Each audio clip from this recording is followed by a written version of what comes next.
What's good, y'all? It's the Demouchet REACT, and we're back with another video. Who we got today, C? Today we're back with another American reaction. So excited about this video. If you're new to us and we're new to you, make sure you scroll down, hit that subscribe button, and turn on the post notification bell because we're on the road to 200K.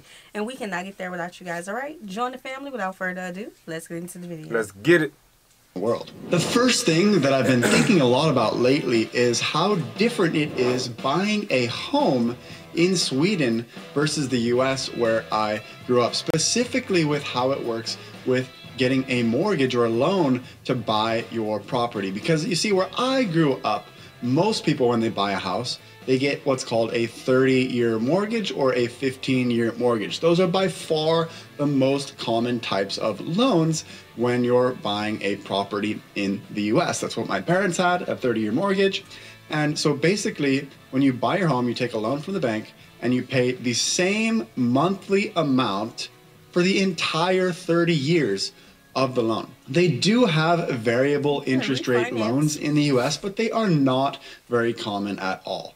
However, in Sweden, this is the standard. Most people, when they buy a property, they'll lock in their loan for 3 years, which means that every 3 years, depending on the interest rates, their monthly payments on their apartments or homes will change. I've never heard of anyone in Sweden getting a 30 or 15-year mortgage. So it's really interesting because now, when all of the interest rates have been going up, people's monthly housing costs are increasing quite drastically. If the interest rate goes from 1% to 4%, that's a pretty big difference if you loaned, say, 2 million crowns to buy a property in Sweden. So for me, it's almost a little bit scarier buying a property in Sweden, knowing that if the interest rates were to go up in the future, my monthly cost could also go up in the future, and it makes it a little bit more difficult to plan. And another interesting thing about this is that in the US, if you get a 30-year mortgage at a higher interest rate, and then the interest rates go down, you can refinance your loan at the lower interest rates. You can have a bank basically buy out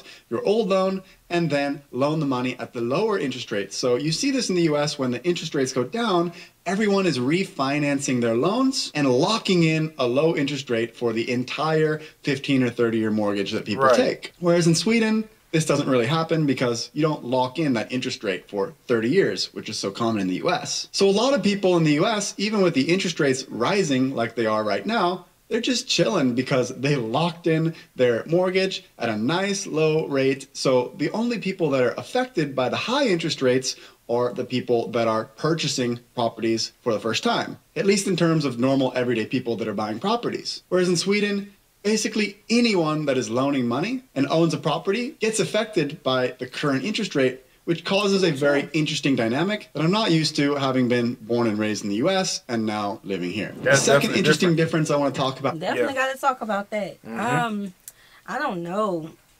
I can't imagine that at all, because how he was going up on that meter. Right, exactly. Your payments just keep increasing over the months.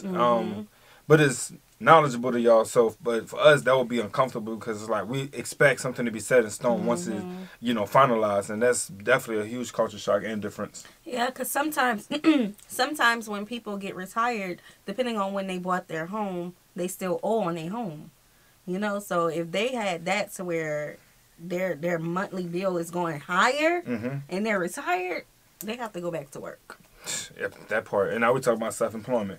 This negative word. In this video is when it comes to making money and becoming a freelancer or a sole proprietor. And this is what's really interesting to me. In Sweden, to work as a sole proprietor, or basically a one-person business, the Swedish word for that would be an enskild firma. You have to register with the tax agency. And if you're not registered, you can't just send invoices to people for your services. You have to actually go through the process of being registered, which is different from the US. Any individual or sole proprietor in the US can charge businesses or other people money and then file the correct forms on their tax declaration. I find this very interesting because American society is very individualistic in some way, and it almost seems like it's a basic human right to just be able to work and charge money for your services. And of course, you can do that very easily in Sweden, but there are different hoops that you have to jump through and set things up properly. It's not like you can just go out and start invoicing people right away. Essentially, to work for yourself in Sweden, you have to start your own business, whereas in the US, that's just a given by being a person. Now, there are companies in Sweden where you can be employed by the company and then send invoices through that company, and they will pay you as an employee, as an independent contractor. So there are some ways around this that can make it easier for people that don't want to jump through the hoops, but then they'll basically charge you fees and take a cut off of all the things you're making. But it's interesting that there's businesses that exist to help people be independent contractors in Sweden, because it's kind of funny when I want to purchase services from a Swedish person and then they say, oh, I'm not a registered sole proprietor, whereas working with an American, I would never have that problem. The third interesting difference that definitely just sounds like you're not self-employed. Right. At first, I said I agree with it because it's like an accountability factor. Right. You know, don't be charging these people these outrageous amounts for a little bit of something when it's not worth that. You know, so I agree with it that way. But when he said the other stuff, I don't know about that. So how do y'all actually go about it? Do y'all really look at it as being self-employed, or is it because you have to still go through these different corporations or businesses to get like invoices or other hoops like you mentioned? Right. What is the title exactly that you prefer? You know? Or would you just prefer not to have to go through that? I mean, I like that about our economy, though, because our economy, entrepreneurs hold the weight of the economy. You know, if it wasn't for entrepreneurs, there would not be all of the wealth, and entrepreneurs hold that weight. So, yeah.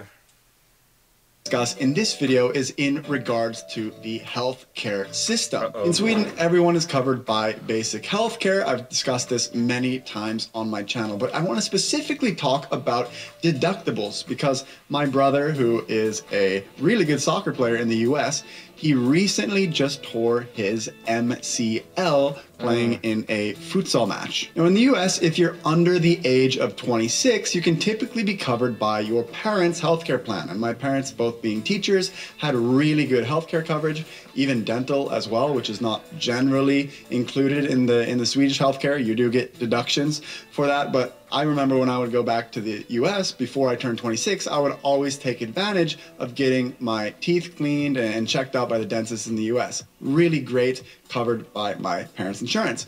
My brother tore his MCL 2 days before he turned 26, and he had through his job another insurance that he would have to lean on, which was pretty much not as good as the coverage that he was getting through my parents' plan.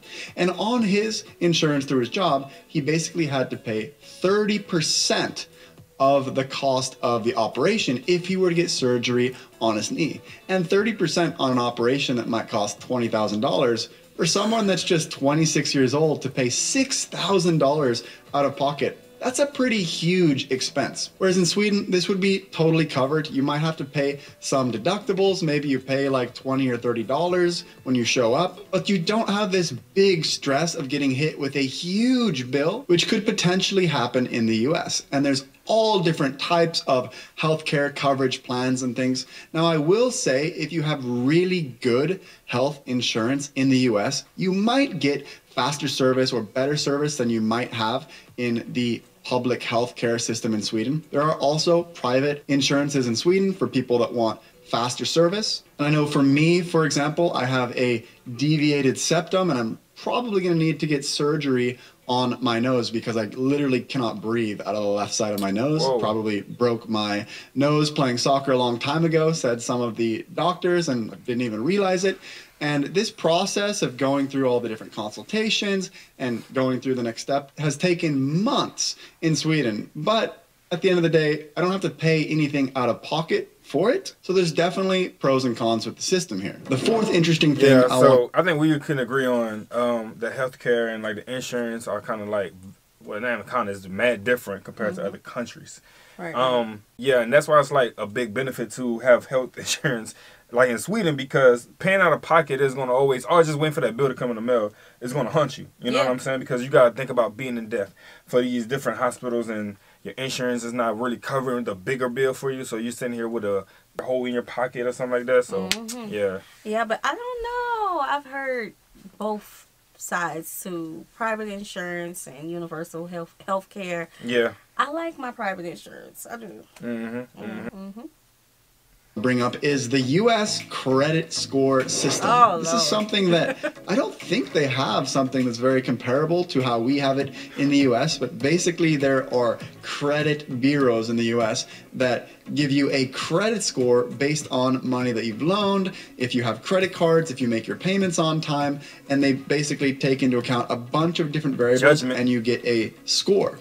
And so when I moved to Sweden 6 years ago, I didn't have any sort of credit history. I had never taken any loans. I was only 21 years old. And before moving to Sweden, I'm like, I need to get a credit card in the US and actually buy things with this credit card every month and pay it off so I can start to build up my credit history. And after 6 years of just putting very small payments on my US credit card every month and paying it off on time, I've been able to build up my credit score over time. So now if I want to take a loan to buy a house in the US or to buy a car, I can get a better rate because I have a higher credit score built up. Now there are factors in Sweden that can affect the types of rates you can get when you're buying a place based on your salary, if you have a stable income, and various other factors. But I've never seen the same sort of system where you actually get a credit score. So that's a little bit of a difference, and there's definitely things to think about, because if you open up many new lines of credit in a short period of time in the US, that can negatively affect your score, for example. So I wouldn't just get a whole bunch of different credit cards all at once. I want to be strategic, learn about how different things that I do can impact my credit score in different ways, and be strategic so that I can get the best score possible. Whereas my friends in Sweden are like, dude, how come you don't have the SAS Amex Platinum card or whatever? And it's like, well, I'm also an American and I haven't really done the research on how getting credit cards in Sweden would affect my credit score in America. Needless to say, the systems are just different, and I don't find think that it would. The last difference that I want to talk about. I don't think it would. No, I mean, it's two different. It's literally two different places. Yeah, like your social. Two different systems. Yeah, I don't think so. Y'all let us know if y'all have experience with that. Let us know. Would it affect it? Like, it would be like he's a citizen there. I think but he's not a citizen. Yeah, okay, and that's another thing. I can't speak to it. But I think it's like paper trail. You know what I'm saying? It's like just having receipts on you that can help you with certain businesses or loans, like he was mentioning, that they can see that they can trust you. And that's the thing about credit here. If you don't have any credit, or if you have bad credit, you can't literally get into a lot of different things as an adult if you don't have no cash flow behind it. Right. You know what I'm saying? And that can hurt you too in the long run. So I'm talking about with cars, homes, and loans, and any other thing. Anything you want to borrow against, yeah. Yeah, because they can't trust you. Exactly. And do it early when you're able to, responsibly. Yeah, big facts.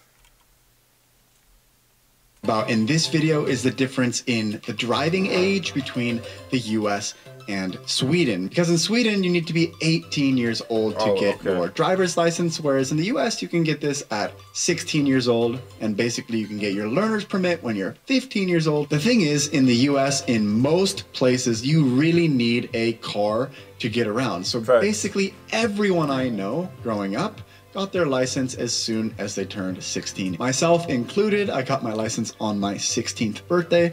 So by the time I had moved to Sweden at the age of 21 or 22, I had already been driving for 6 or 7 years. Whereas I have a lot of friends in Sweden in their late 20s or early 30s that still haven't gotten their driver's license. Now there are probably differences if you live in Stockholm, where the public transportation is very good and everything is very close to each other, versus maybe living in the Swedish countryside or more rural areas. People will tend to get their licenses earlier or as soon as they can, sort of like in most places around the US. Now, in my personal situation, as an American that has moved to Europe, you're allowed to drive with your American license for 1 year, and then you're forced to take the Swedish driving test and get a Swedish license if you'd like to continue driving. And this goes for all countries in Europe. If you move there, you get 1 year. So the interesting thing is, because I haven't done the Swedish driver's test yet, I can basically drive in any country in Europe because I don't live there. For example, if I go to Spain or Portugal, I can rent a car and drive there.